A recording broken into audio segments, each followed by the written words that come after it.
It is good to be back. Welcome to season 2 of the Fantactics podcast. I am in the studio with a full house to bring you the latest on everything football. My name is Renz, and of course, I have with me some ebullient gentlemen in the building. Let's start from my near right.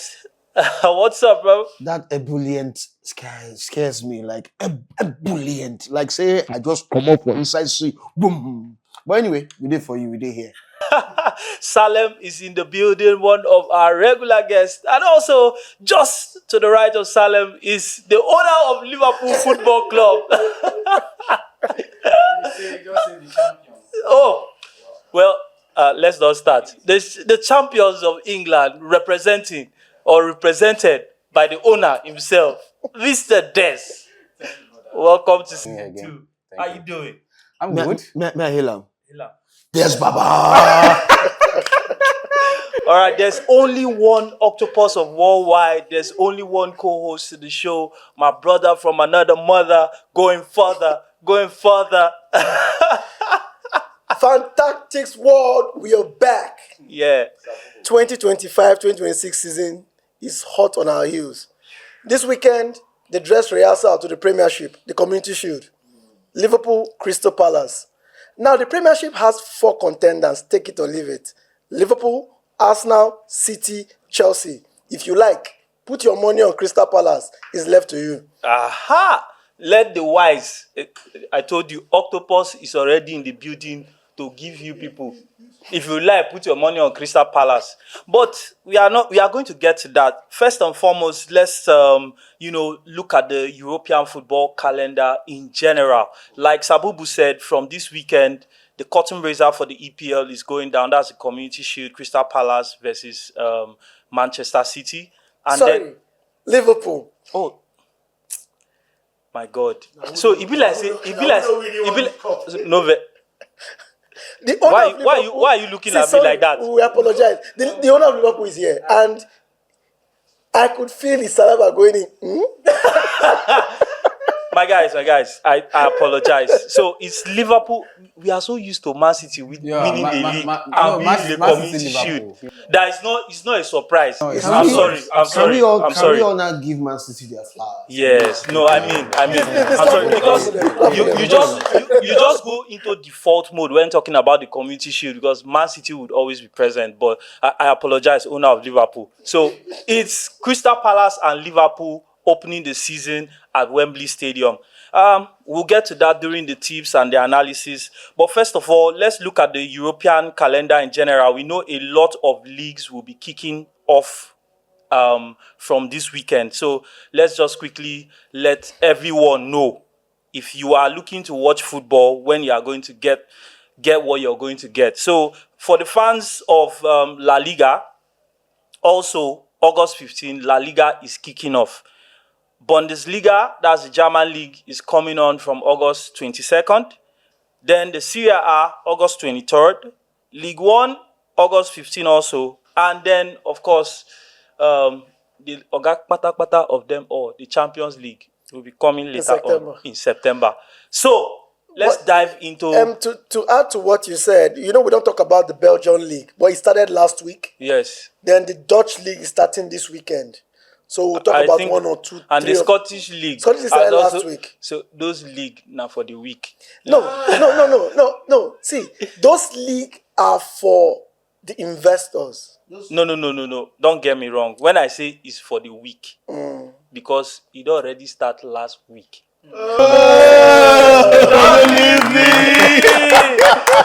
Sami. Okay, so before we all get excited, season is starting. And one of the most, predominant things about the, off-season, the summer, is transfers. A lot of clubs have made moves, big moves, small moves, smart moves, and money has been spent. The owner of Liverpool here has shut down the transfer market. He said, all the money have not been spent, let's bring it out. So, guys, I would like us to look into transfers. Quickly, let's do from the continent, and then we'll fall back to the Premier League, where the most money is being spent. So, I would say let's start from La Liga. Real Madrid. Real Madrid. Real Madrid did their transfers quite early. Yeah. Before the FIFA World Club, FIFA Club Cup. whatever they World call Club Cup. World Cup Club. I think they also got that license from FIFA as well, you know. Yeah, they gave them. No, there was an earlier window There was an earlier to window move for from the teams, World Cup. but Yeah. that's why United could buy Kuni at that period, irrespective of the fact that they were not playing in any tournament. Real Madrid did their business quite early, and they are still sniffing around clubs that might lose it, because their strategy is the same strategy Juventus used to do. They target players that have less than 2 years in their contract and just tip, they have a way of, I don't know how they do it. I call it tapping, because normally Real Madrid is supposed to be fined for that. But I disagree. no, okay. Contracts are open in the market. Yes. And of course, you can reach out to an agent, Okay. but you cannot reach out to the player. That's the thing. So they know the contract, they know the player that they want. Before they even go to the player, they go to the agent. Yeah. Alpha. And the agent and the player. In football, they call that tapping. Well, it becomes. I think it becomes a problem when they start to talk to the player directly. I can tell you that they talk to the players. They have a way of talking to the players indirectly. But do you have any player that will have Real Madrid on your radar and would not want to go to Real Madrid? Well, the players That's where you should be looking. the players are like 2 out of 100. And we also need to realize the fact that players are also looking for more money, better contracts. Yes. Now, sometimes and better visibility. and sometimes also more better contract does not necessarily mean the highest paying team. Yes. There's a lot that goes into football contracts that we all don't see. Yeah. We're looking at better deals, Sure. what's coming to me, Sponsorships. sponsorship and all of that. So when contracts are set, that's why I laugh when people start to blame clubs, when certain deals start to extend and take too long. They say, they're taking too long. My club is taking too long. A player could be signed to one brand, the club could be signed to another. That one thing could take weeks Yeah. to settle. And most of these players that come from teams that are not up there, there's what they call the sell-on clause. So you are taking a player for 60 million, and the club is saying you think it's big money, but the selling club is looking at the sell-on clause from about 2 clubs in the past, where they need to take care of. They need to do So by the time they are settlement. done with everything, the selling club might not be getting more than 30. So that's why they want to suck everything out of you. And you won't blame clubs for putting sell-on clause, because they might just say this one has a potential. We can still make money from him much more in the future. Sell-on clubs are really smart ways of keeping your options open. Yes. You want to buy the player back, e.g. James Yes. Trafford. That sell-on club clause helped Manchester City to get a discount From that on his goalkeeper, transfer fee. that guy from, So those are smart moves. From Burnley. And it's not general. It's when you have good scouters, that can make deals without any issues. They know what they want and they put it there because they don't want to make money in the future. So Yeah. So we are currently in La Liga. Let's look at Real Madrid. Real Madrid moved early. They signed Trent from Liverpool for 10 million. They just say they give the owner of Liverpool small money so that you understand. It And he won't be joined on for the the free. Club World Cup.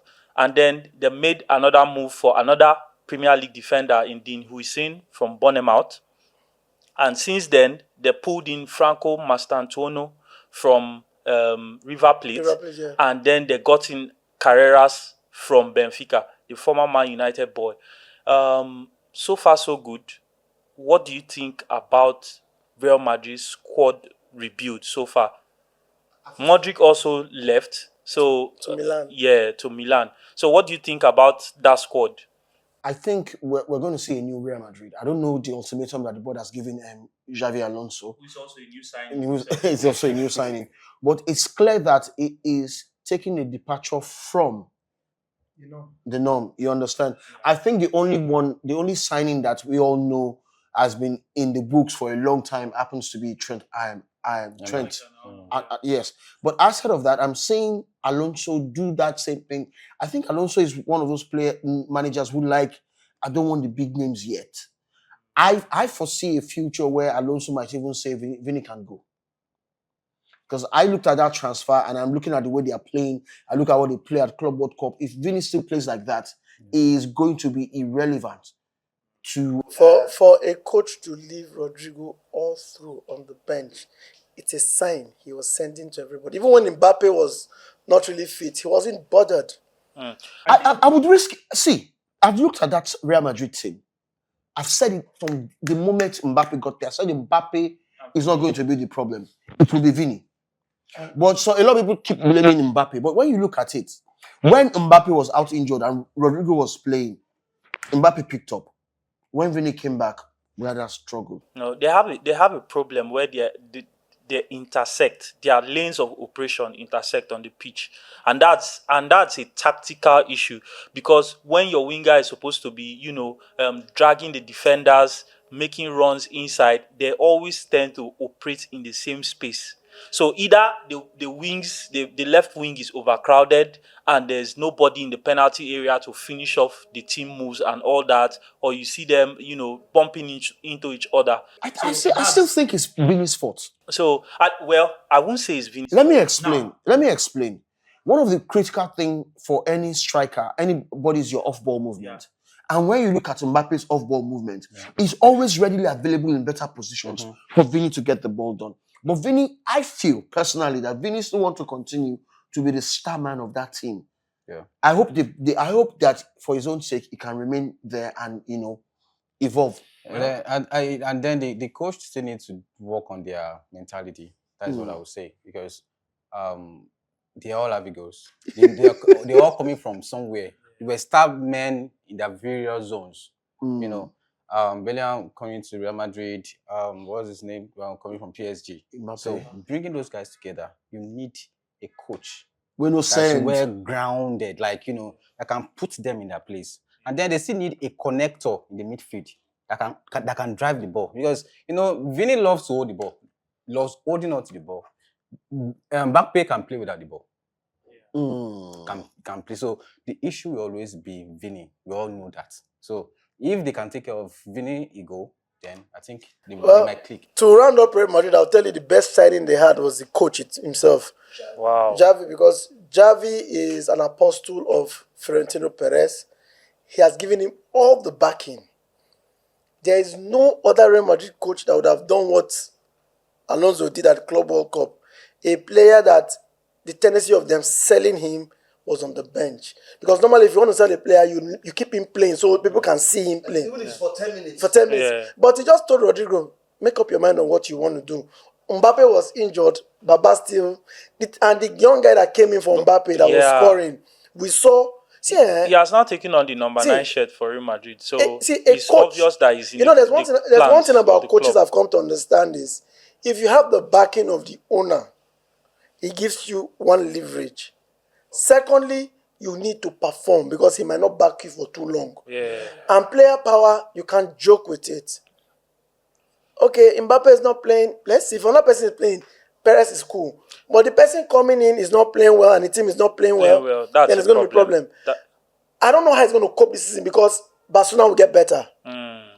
Barca will get better. Yeah. It was just sheer luck that Inter beat them in that semi-final of the Champions League. I still say they were one of the best teams in Europe last season. They were. So we have looked at Real Madrid's transfer business. So far, so good. Barcelona has gotten in Joan Garcia from Espanyol and Marcus Rashford, who has finally gotten his dream move from Manchester United. So how do you look at their own transfer movements? Do you think, Mr. Des, do you think there's somewhere in their squad where they should have reinforced? I won't say much about it, because Barcelona has been actually doing well recently, and adding the likes of Rashford to pair with that old man. Lewandowski. Make them know hear you. So it's a good move, and I believe Rashford can actually pick or add something. But remember, Rashford coming in there doesn't mean he's a starter, in quote. He's actually a squad player that would play his own part for the whole season, because Rafinha is there, and last season he made himself very, very important to the team. You understand what I'm talking about? Yeah. Lewandowski is untouchable.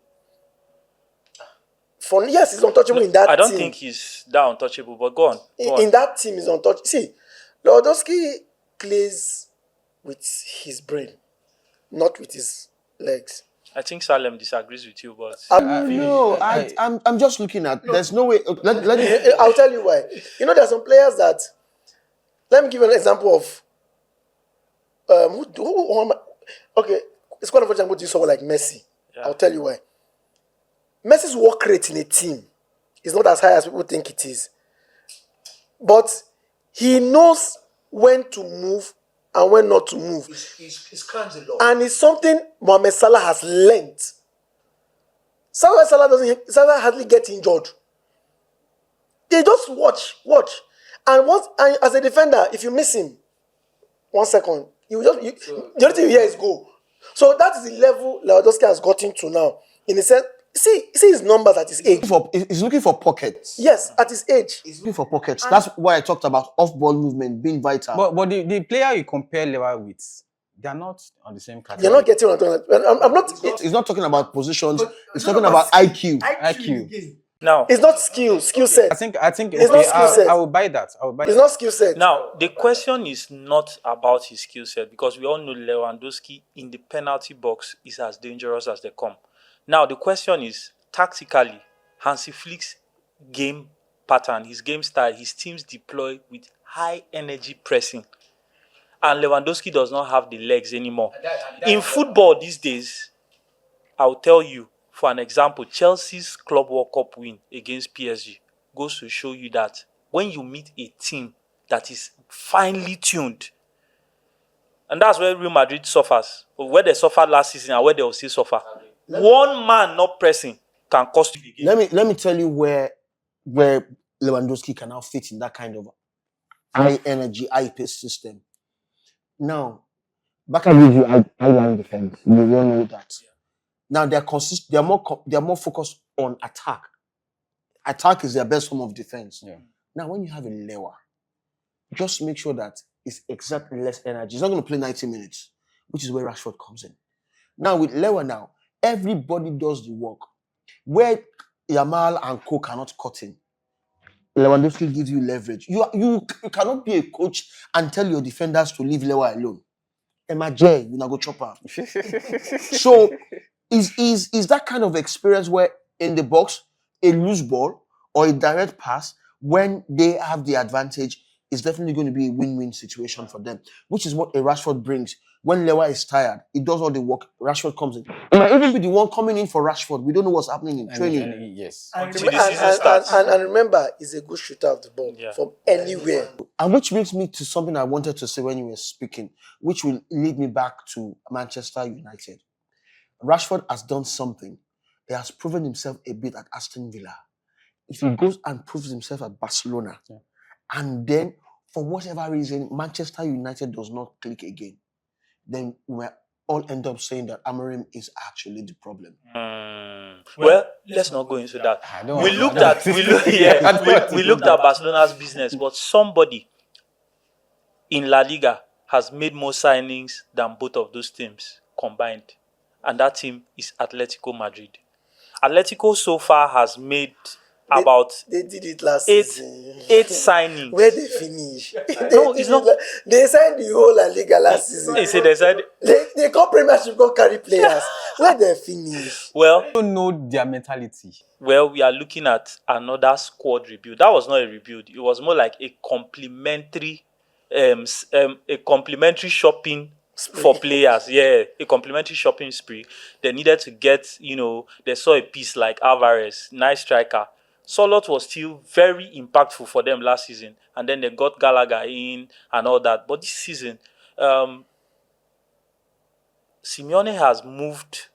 It's not really crazy, but he has moved to strengthen. Remember, Rodrigo De Paul is now with his Oga in Miami. So he got in a couple of players, got in Mark Pubil from Almeria, David Hanko from Feyenoord, got in Moreno, Thiago Almada, got in Johnny Cardozo, Ruggeri, Alex Baena, and Musso. I want to ask you a question. They got in Messi's son and Ronaldo's son. Where does that leave them when the La Liga season starts? That's why we are here. Because the biggest problem Atletico have is Simeone is not ready to learn, unlearn, and relearn. You see, I kept quiet. I wanted to say, what kind of rebuild will you rebuild with Simeone if the pattern is still the same? The problem with the relationship between Atletico and Simeone is what happened between Arsenal and Wenger. You don't help us rebuild stadium. You don't help us reach one level. This is that. Yes. And then the dinosaurs are not being. There's no evolution. Everybody's seeing the crack, but the fear of if he goes, what will happen? Let him go. Coach is there when the body the hot. We have all agreed, Abi, that with the pool of players Simeone and Atletico Madrid have, they should be doing better with challenging for La Liga. Absolutely. Even from last season. Let those players work first, okay? Last season in matches he was at times. He threw away. Yes, we were here. We're saying they were just. They'll beat these people over the weekend. You will see less score. Atletico has scored. The next thing, a team that does not concede, we just concede three goals. And I'll just call Assurance. You see what happened just nice. He was losing. There was a time he was top of La Liga.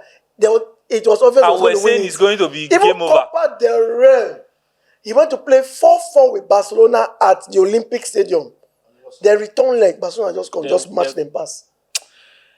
In fact, excuse me, we have gone, but we'll be back. Yes. Cheers.